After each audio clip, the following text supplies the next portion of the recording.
Magandang araw mga kaibigan. Pag-usapan natin ang napakasimpleng lifestyle ni BP Inday Sara. Kaya marami ang humahanga sa ating Vice Presidente kay kung kumilos siya, hindi siya maarte, hindi siya elitista.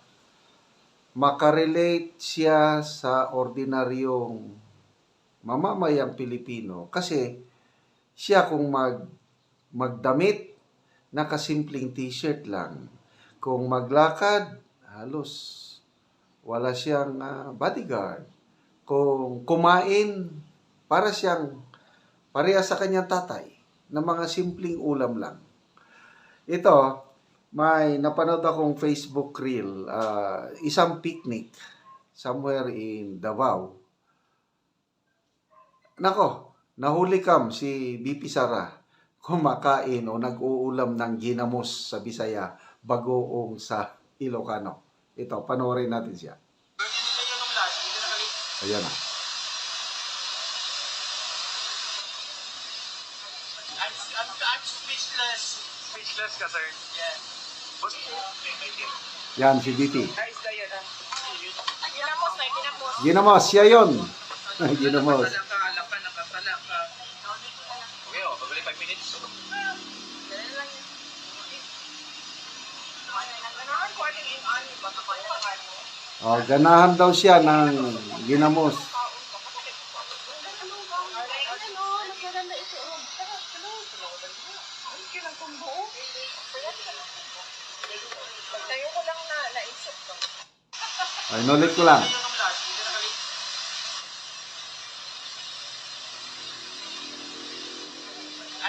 I'm speechless. Speechless ka, sir? Yeah. Guys, Dayan, Ginamos na, ginamos.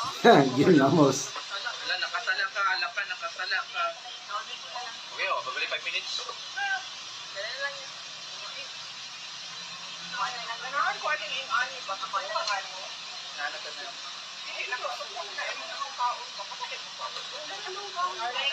Nagaganda ito. Kilang kong buo. Pagtayo ko lang na naisip ko. So ito, itong Holy Week, nakita ko yung ibang Facebook reel. Umakyat si BP Sara, kasama iba pang mga barkada niya sa isang lugar sa Davao. Una, nag-cleaning sila, parang namulot ng mga basura. And then pagkatapos, yun na, nag-picnic na sila. So, ngayon ko lang napanood ito na kumakain sila, tapos naghanap siya ng ginamos. Ganahan ko nito ba? Ginamos ba? Ginamos. Speaking of ginamos, bagoong ba? May kaibahan yung ginamos ng Bisaya, yung isda nga bunamon, nakabuo pa yun. Hindi katulad sa Ilocano nga ginamos o bagoong, yan, pwedeng bunamon din o kaning isda, kailan natunaw na nadugmok. Kanang sabaw-sabaw na lang ang ginamos o bagong ng Ilocano. Ano yan, sabaw na talaga. Hindi, yung Bisaya, basta ginamos, buo pa yung buo yung munamon, talagang kakainin mong ganon. Ganon ang ginamos ng mga Bisaya. Speaking of ginamos o bagoong, nung una, hindi ako hindi ako papayag na kakain nga walang bagoong o ginamos. Palaging may ginamos. Ang sarap ng ginamos. But this time, hindi na pwede.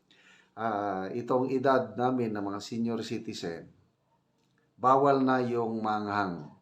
Kaya kahit gusto ko man ng ginamos o bagong isawsaw ang inihaw ng isda o umiiwas na ako dahil ang maalat, bawal yan kung gusto mo talaga ng good health, ang mga iwasan yung maalat, mamantika, matamis, yun na, bawal na. Okay, balik tayo dito sa style ng BP Sara.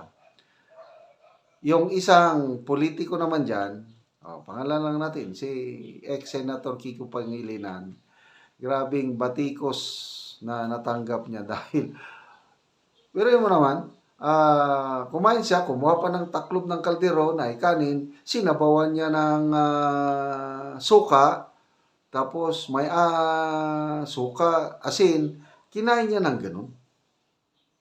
Normal ba yun? Wala. Parang hindi na siya, no? Parang pakitang tao. Parang pakita niya na makamasa siya. Tapos kumain siya, pati daw ng saging, kinain. Ano ba naman yan? Sobra naman yan. Hindi mo na maluloko ang taong bayan yan. Hindi katulad si BP Sara na wala lang. Normal lang kung ano yung tunay niyang buhay, yun ang ipipakita niya. Ganon din si Tatay Digong. Parang ginagaya nila kasi, si Tatay Digong magkain, di ba?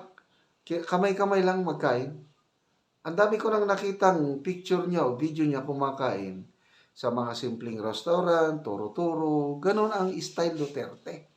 Wala kang makikitang balat kayo. O, anong ulam nila?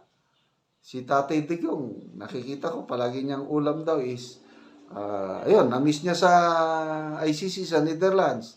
Monggos, bulad, at saka, may isa pa, saging ata na piniritong saging o maruya. Yun ang mga gustong-gusto niya. So, like father, like daughter. Dito mo makita yung lifestyle nila, napakasimple. Kaya, naipagmamalaki ni Tatay Digong mula yung naging presidente siya, 6 years. Wala siyang naipatayong bahay. Wala siyang biniling sakyanan. Kung ano yung meron siya nung mayor siya, ganon din. After yung 6 years presidency niya, wala siyang pinagmamalaking mansion, Mercedes-Benz o ano man dyan. Hindi katulad yung iba dyan na mamahaling alahas, mamahaling sakyanan, relo, bag. Oh, speaking of bag, si BP Sara, ano yung pinagmamalaki niya? Meron siyang video o Facebook reel, yung basahan, yung basahan, yung rag, parang yung mamahalin, kaya lang, binili pala niya sa ukay-ukay. Tapos mahilig si BP Sara mag-order sa Shopee o Lazada. Anong ibig sabihin nun?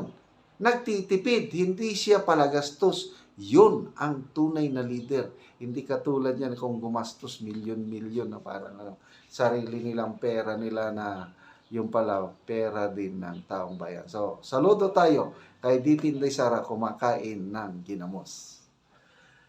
Salamat mga kaibigan sa inyong pagsubaybay sa ating channel. Nakakatulong kayo ng malaki sa tribong Talandig ng Bukidnon.